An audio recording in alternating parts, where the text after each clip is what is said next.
Natália Bianchi, sou artista plástica e eu estou aqui para dividir com vocês um pouco das minhas ideias, dos meus pensamentos, um pouco do que me faz pensar diferente e, consequentemente, o que acredito me faça ser diferente. E é um pouco clichê eu dizer isso, mas o que me faz ser diferente é ser exatamente o que eu sou. A pessoa que eu sou dentro das minhas vivências, das minhas limitações, das minhas experiências de mundo e dentro da minha identidade artística. Como eu falei, eu sou artista plástica, mas eu gosto de dizer que eu sou, a bem da verdade, uma arteira, desde pequena. E desde muito cedo eu tive muito contato com materiais de desenho, enfim. A minha avó costurava e ela tinha um ateliê, tem até hoje, onde tem muitos desenhos de moda. E eu acabei conhecendo essas imagens já muito cedo, assim, acho que eu nem sabia do que se tratava. E começaram a ser referências para mim. Gostava muito de desenhar, na escola também, e inventar tudo que tivesse formas e linhas e desenho e cores, enfim. Meu pai sempre trazia para casa da empresa folhas que eu pudesse usar do outro lado, aqueles blocos, e eu gastava esses blocos que eram grossos, muitas vezes em um dia ou dois. E as ideias continuavam, e os desenhos que eu queria fazer persistiam, então eram muitos blocos por semana. Eu tinha também um hábito curioso, a minha mãe conta, eu desenhava nos mais diversos lugares, eu já desenhei dentro da porta do roupeiro, para ninguém ver, né? A mãe sempre acabava vendo, e eu também gostava de desenhar nas paredes. E a minha mãe conta que eu botava as mãozinhas assim atrás, escondendo a caneta e dava uma olhadinha de como quem diz não fui eu, né? E ela já nunca me repreendeu por isso, e acho que ela gostava também. Então ela acabava forrando essas paredes com papel, e aí eu continuava dando asas a essa minha criatividade, esse desejo louco de desenhar. E eu tô aqui hoje, acho que ela é um pouco culpada por isso também, né? Bom, todo artista, qualquer área, tem as suas referências, tem artistas de referência. Eu tenho muitos em diversos aspectos, e eu escolhi uma bastante significativa para mim, bastante significativa enquanto ser humano, enquanto artista plástica. Acho que dispensa maiores apresentações. Grande Frida Kahlo, eu tenho uma admiração pelo trabalho. Se eu tivesse que dizer assim, uma pessoa que eu gostaria de ter conhecido e de ter sentado do lado no banco da escola ou em qualquer fase da vida, seria ela. Ela é uma mulher, uma artista plástica mulher, que me inspira muito. Acho a temática dela fantástica, gosto dos autorretratos, gosto da forma como ela retratou os dramas pessoais dela, isso é encantador para mim. E ela me faz pensar, sempre que eu olho, que eu leio alguma coisa sobre ela, eu sempre penso assim, poxa, o que a arte fez para a vida dela, ou o que seria a vida dela sem a arte? Eu acredito, a impressão que eu tenho é que a arte trouxe uma leveza para a vida dela. E talvez nesse aspecto que eu mais me identifique com ela. Muito além da parte plástica do trabalho, é essa leveza que a arte trouxe para a vida diante dos dramas pessoais, das dores, das adversidades. E ela continuou essa mulher forte, firme, essa personalidade. E ela é, sim, uma grande inspiração e eu acho que um grande exemplo de vida para qualquer ser humano. Outras temáticas que eu tenho, para vocês entenderem um pouco do meu trabalho, uma coisa que me atrai bastante é a dualidade. A dualidade, os opostos, os contrastes. Acho que a dualidade é uma coisa muito presente nas nossas vidas. Mesmo como seres humanos, todos temos um lado B, que nem eu brinco, ou temos momentos em que temos esse lado B. O dia e a noite, claro, o escuro, o cheio, o vazio, são clichês. O opaco, o brilhoso, o transparente, o chapado, o preto e o branco.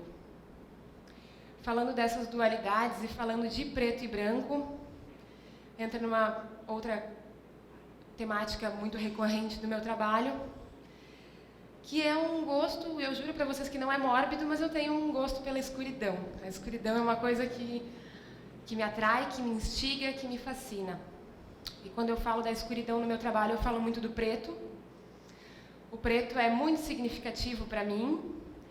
Ele me dá um conforto visual absurdo, ele me transmite uma coisa, uma firmeza, eu gosto dessa opacidade, dessa densidade que o preto tem, desse cheio que o preto tem dessa matéria. Ele me fascina muito. Eu gosto de dizer que, assim, acho que artista tem um pouco dessa coisa de poética, às vezes a gente vive num mundo à parte, um pouco romântico, e aí a gente acaba viajando e poetizando sobre as coisas mais diversas. E eu costumo dizer que o preto, para mim, ele é a ausência de luz mais cheia de presenças que eu conheço. É o silêncio mais barulhento. Preto, para mim, é um horizonte a ser desbravado, justamente por causa dessa infinitude. E eu falei para vocês rapidamente quem eu sou, o que eu faço, um pouquinho dessas minhas inspirações em pinceladas. Assim, gente, a arte entrou na minha vida de uma forma muito natural e desde muito cedo. Eu acho que o que me encantou muito na arte, eu percebo que cada trabalho que eu faço, cada quadro, cada obra acaba levando um pedacinho de mim consigo. Eu terminei e lá ficou um pedacinho da Natália. E aqui dentro vagou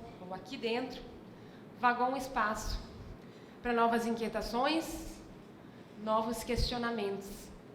E isso é fantástico na arte, essa transformação que ela nos proporciona, esse gás que ela nos dá para olhar a vida, para expressar a vida e para olhar para a vida de jeitos diferentes. E tudo isso para dizer para vocês que eu me descobri na arte, que a arte fez com que eu me descobrisse uma pessoa livre para ser exatamente o que eu sou, o que me faz pensar diferente e o que me faz ver diferente. Eu não vejo cores. Eu nunca vi. Pelo menos não como vocês.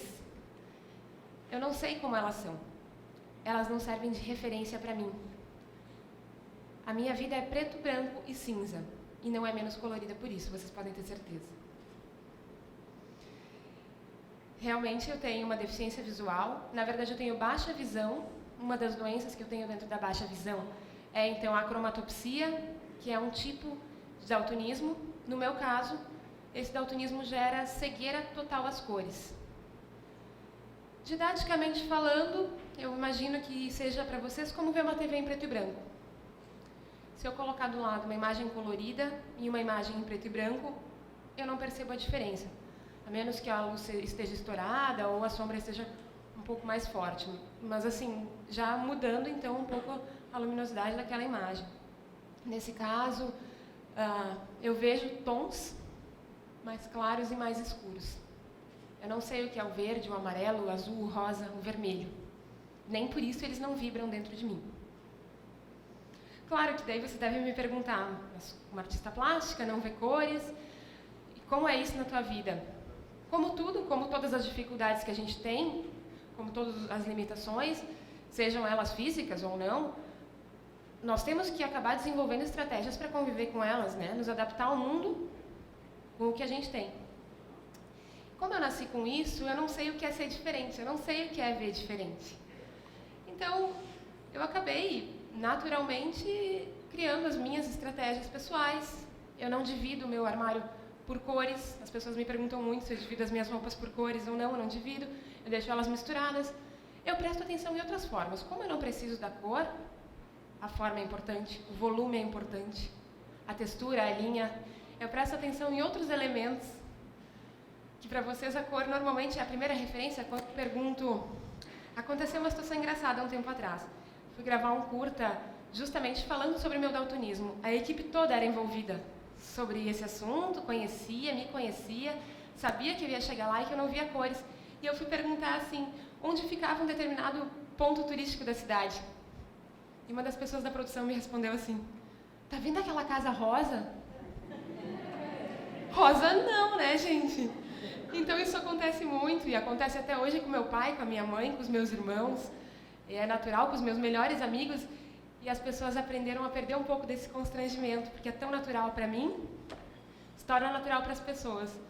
E acho que a forma como eu lido com isso também deixa as pessoas um pouco mais à vontade. No primeiro momento elas ficam constrangidas, mas depois passa.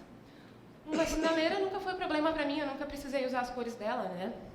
Aí eu acabo prestando atenção nos carros que vêm, quem está atravessando a rua, no som, e assim vai, criando essas estratégias. Falando então um pouco sobre o meu trabalho de artista plástica, então, aí acho que vai ficar um pouco mais claro para vocês essa questão das minhas referências, das temáticas que eu falei, que eu tenho um trabalho, carimbos em preto e branco. Era um experimento, se tornou um carro-chefe de uma exposição, depois disso. Aqui, vou voltar um pouco às minhas referências para vocês me entenderem um pouco melhor. Frida Kahlo me inspirou. Acho que a leveza que a arte trouxe para a vida dela, levou para a vida dela, trouxe para a minha vida também. As questões autobiográficas que ela trabalha, nos meus trabalhos, são presentes, talvez não na temática, como era o caso dela, mas na questão da cor, ou da falta da cor para vocês, a questão do preto e branco. Então, muitas vezes eu mudo a temática, mudo a técnica, mas uma questão autobiográfica muito forte, acho que vai estar sempre implícita nos meus trabalhos, é a questão da cor. Mesmo que um dia eu use cor, porque aí vai ser uma questão autobiográfica de um desafio de não conhecer as cores, de não saber o que eu estou fazendo. A dualidade que eu falei, então, o preto e o branco por si, o gosto pela escuridão, essa coisa de leve, pesado. Eu gosto de trabalhar com o meu preto, meu branco e meu cinza, e vocês vão me questionar, por que não as cores? Os cinzas que eu faço, diluindo o preto, são cinzas que eu descubro cada vez que eu vou pintar. São cinzas novos, são cores novas para mim. Então eu chego no branquinho sujo, de tanto diluir o preto. É um cinza muito clarinho para mim. Eu gosto de criar os cinzas, de criar cores chapadas, então misturar e criar cinzas muito densos. As minhas cores são essas. E eu não posso dizer para vocês que o meu mundo é preto, branco e cinza, ou que ele não tem a menor graça. Porque o meu mundo é feito das minhas cores, do colorido do meu jeito. Quem me garante que o meu cinza é cinza? Isso é o que os especialistas me dizem. Tudo isso que eu falei para vocês, assim, é para propor uma coisa para vocês, acho que vai de encontro a essa proposta. Sejam vocês mesmos e pensem com as cabeças de vocês, dentro das vivências, das experiências de mundo de vocês. Usem as lentes de vocês, as minhas são em preto e branco. Fisicamente falando, porque aqui dentro e aqui dentro, as cores têm sim cor, têm sim muito sentido e têm sim muita vida. Então essa é a proposta que eu tenho para fazer para vocês. Pensem diferente, ajam diferente dentro das coisas que vocês acreditam, dentro do que vocês são. E essa coisa de ver cor, de não ver cor, é muito simples para mim. Acho que ela podia ser um problema se eu olhasse para ela de outra forma, mas ela é uma solução simplesmente poética, desafiadora, instigante. Então, assim, é isso que me faz pensar diferente e é isso que eu queria dividir com vocês. Muito obrigada.